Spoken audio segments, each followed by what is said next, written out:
I am here to talk about flasks. Flasks were one of the first things I could understand exactly what they did, and I was even able to craft them decently enough. They are a really nice entry into crafting as well, and seeing different tiers of mods and how something like quality can affect an item in the game. You see a suffix and you see a prefix, and you can roll them just like other gear or add a mod when there's room to do so. The feeling you get when you finally upgrade them, you go from the flask piano to one button just for life flasks, and then even no buttons with 5 utility flasks sometimes. I know a lot of people hate the flask piano, but I always like the suffering of leveling and then the payoff you get when you automate them later on.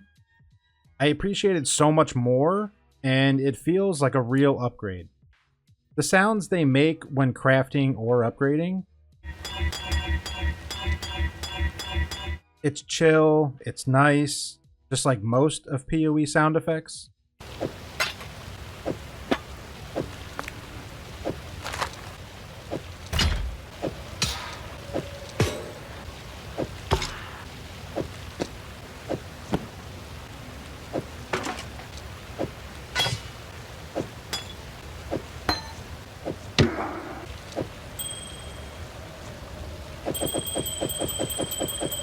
I'm not even going to get into the greatest level up sound in history. But as I said, I am here to talk about flasks. The impact flasks can have and how they can patch up holes in a build or really push certain stats, like max res, into another level and basically remove elemental damage from the game for you. There's also real mitigation to stuff like ailments or stuns. Flasks can become efficient enough to have great uptime and even permanent uptime for some of these important stats. Now, there's also a fun factor here, okay? Let's say that you don't really need much. Your resistance is good, your defenses are good, whatever. You can do even more move speed. You can add a rarity flask, maybe add some phasing for quality of life. There's even craftable mods for life regen or even more rarity, and we haven't even mentioned unique flasks. First of all, the artwork. I would say that all of the art for flasks in the game is great. There's a nice simple feel to the basic utility flasks. Once you've played enough, you can recognize all of them without even reading it, and that is really nice.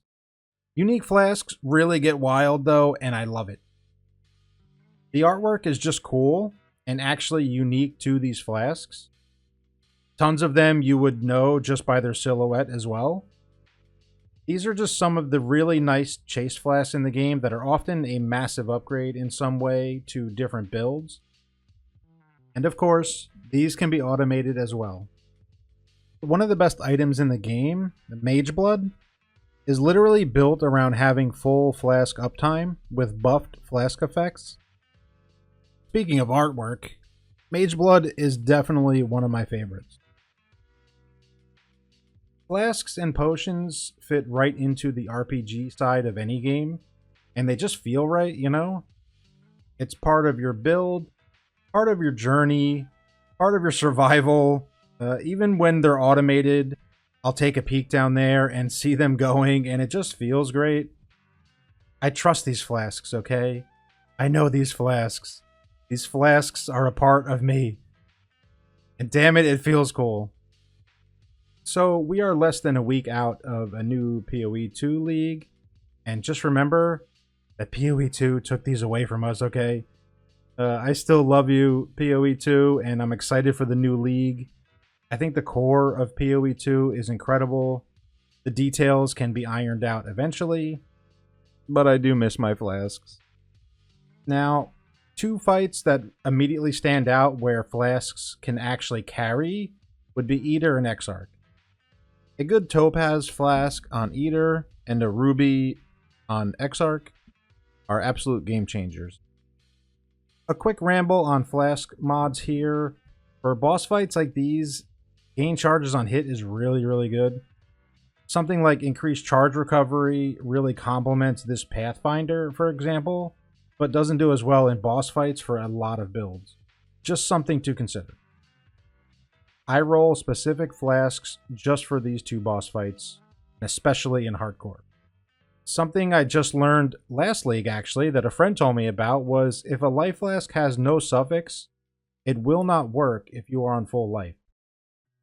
This is actually a good thing for a fight like Exarch. If you have multiple life flasks, you can just spam one when you're about to get hit during ball phase, and it will only consume when you are not at 100% life. Nice little tip there that I just wanted to pass along. Now, for life and mana flasks, I have evolved on prefixes as well. Toxic Rain and Zerk Slams are two builds I have done many times over many leagues by now, and they both open my mind to more flask prefixes.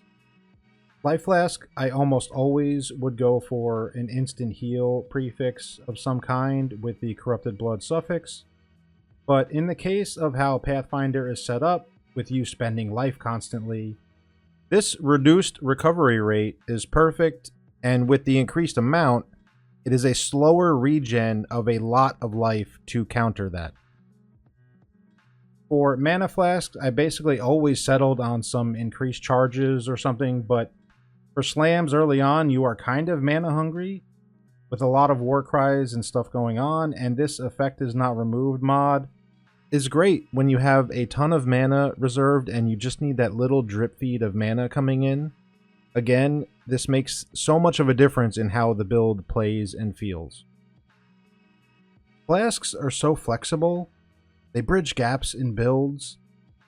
In this league, I was able to get full uptime with a freeze flask that allowed me to run a different pantheon when I was doing boxes and stuff. They're also extremely accessible.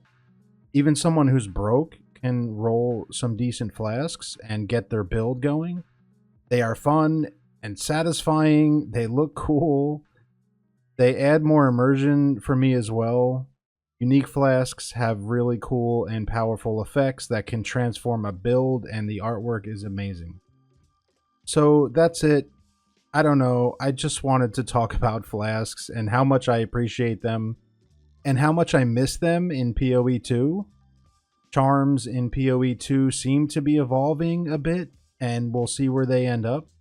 I'm wrapping up this video basically the night before the PoE 2 League, and I'm about to say goodbye to my flasks for a while, so I wanted to send off the PoE 1 League and just admire flasks a bit.